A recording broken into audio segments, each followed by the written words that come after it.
Have you ever experienced a bad situation that you felt like you've caused? And because you felt like you've caused it, it makes you afraid to turn to God or seek Him because you felt like, why should God help me when I am the reason why I'm going through this? If that sounds like you, then stay with me because in this episode, I'm going to show you how to navigate through those feelings and also experience God's grace. So let's talk about it. For the past few weeks, we have been doing a How to Pray series where I basically am breaking down different stories in the Bible in which people prayed and they saw a result from God. And the story that we're going to break down today is actually a story that we broke down on this podcast before, but I felt like it was very important to rehash this because number one, it never hurts to have a refresher. And number two, this method is very important for how you approach God in prayer, especially if you feel like you've been in a circumstance that you've caused, you disobeyed God, you didn't listen, and you feel like you're suffering the consequences of your own actions. And so, with that being said, the story that we're going to break down today takes place in Jonah Chapter 2. To give a little context of what this story is about, this is when God spoke to Jonah and he told him to go to the city of Nineveh to speak to the people. And Jonah didn't want to do that. So he went the opposite way. He disobeyed God and he suffered a consequence of being swallowed by a fish in the middle of a storm. And so, starting at Jonah chapter 2, verse 1, it says, Then Jonah prayed to the Lord his God from the fish's belly. He said, I cried out to the Lord because of my affliction, and he answered me. Out of the belly of Shiloh I cried, and you heard my voice. For you cast me into the deep, into the heart of the seas, and the floods surrounded me. All your billows and your waves passed over me.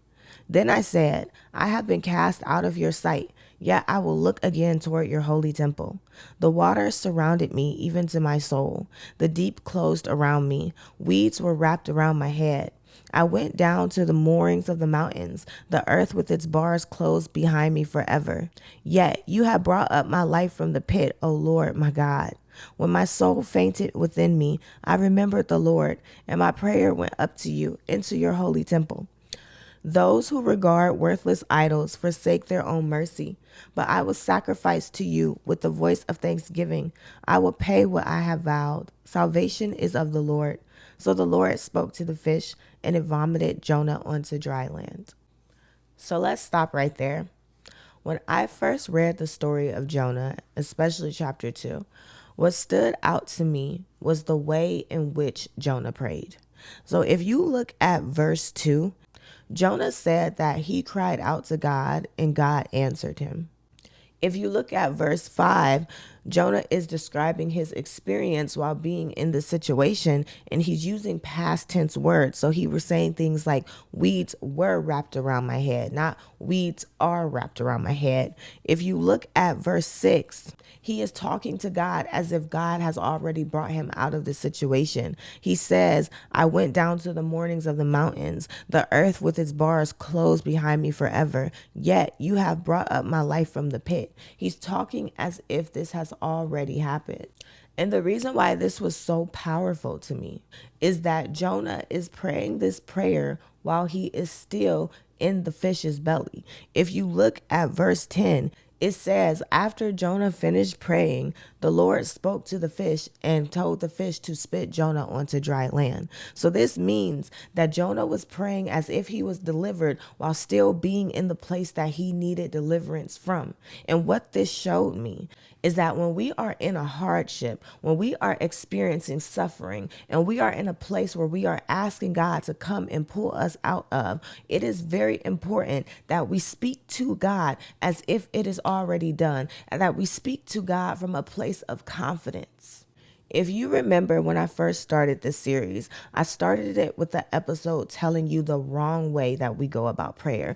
And in that episode, I said that many of us approach prayer from a place of desperation, especially if we are in a situation that we cause. If we know that God told us not to go down this path, but we didn't listen to him. If we know that God told us to do something and we did the opposite, a lot of us will approach God from a place of desperation. We feel like we have to beg for forgiveness because we put ourselves in this circumstance. But desperation does not bring results. Desperation shows a lack of trust in God. And what we can see from Jonah's situation is that Jonah was in a circumstance that he caused. Jonah made a mistake. Jonah disobeyed God. But when it came to Jonah praying over his situation, he didn't approach God from a place of desperation. He approached God from a place of boldness. He spoke as if his situation had already turned around. He spoke as if everything he wanted had already been done.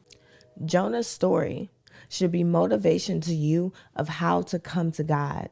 It doesn't matter if you are just praying over something that God promised you. It doesn't matter if you're praying over something that you desire. It doesn't matter if you disobey God and you are the reason why you are experiencing what you are experiencing. You should always come to God from a place of boldness. Speak to him as if it is already done. Praise him as if it was already done. Don't speak based off of what you see. Speak based off of what you want to see. So you remember in the Bible says that faith is not going by what you see, it's going by what you believe. And so you have to have childlike faith, and you have to act in a way as a child acts and use your imagination to create the circumstance that you want to see yourself living. And you speak to God based off of that image that you created in your head. You speak to God based off of the thing that you chose to believe, not the current situation that you are seeing. Every time that you speak from a place of desperation, every time that you speak from what you are currently seeing, you are accepting your circumstance as being your truth instead of speaking to God from the place that you believe is your truth.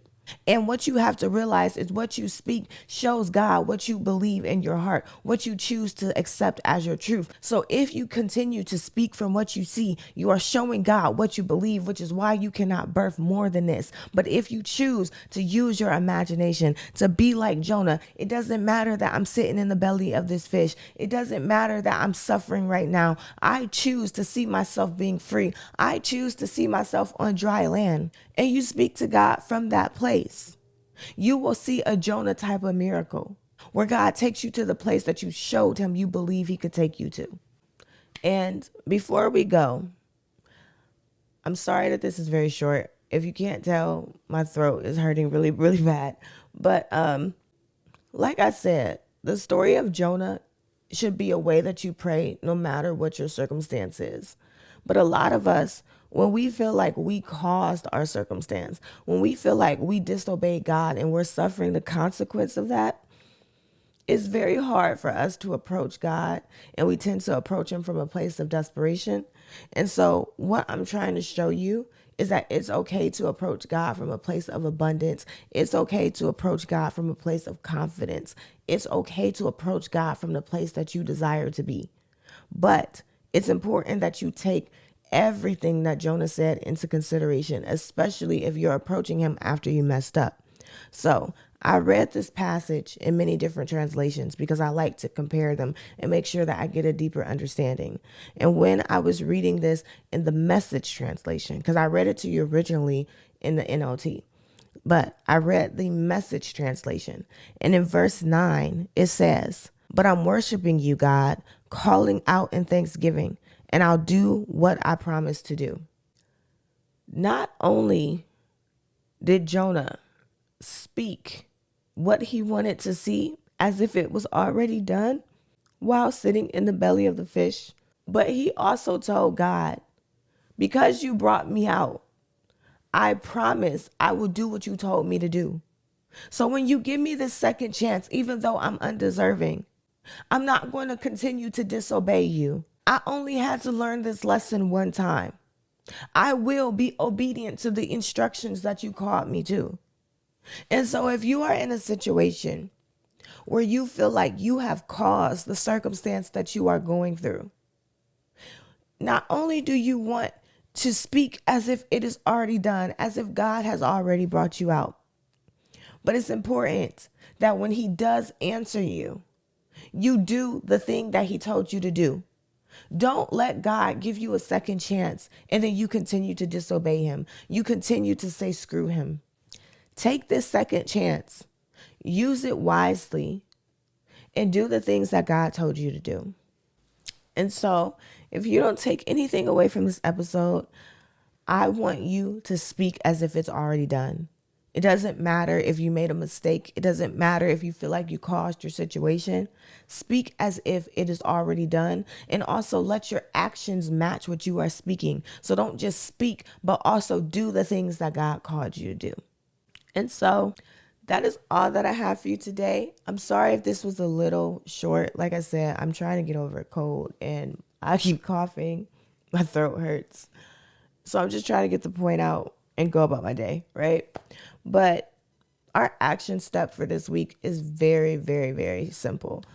All I want you to do is I want you to think about something that you've been praying to God about. I don't care if you're in a situation that you've caused. I don't care if you're praying to God about something he promised you. I don't care if you're praying to God about a desire on your heart. Whatever it is that you are seeking God over, I want you to change the way that you have been praying about it and speak to him as if it is already done. And so that is all that I have for you today. I really hope that this was good. I feel like I kept losing my train of thought because I'm trying to get done. But if you enjoyed this episode, make sure that you subscribe so that you get a notification every time a new episode is released. Also, leave a review and let me and others know how you enjoyed the show. And if you want to stay connected, follow me on YouTube, Instagram, TikTok, and Facebook at Prosper in Christ. That's all I have for you, and I will see you next week.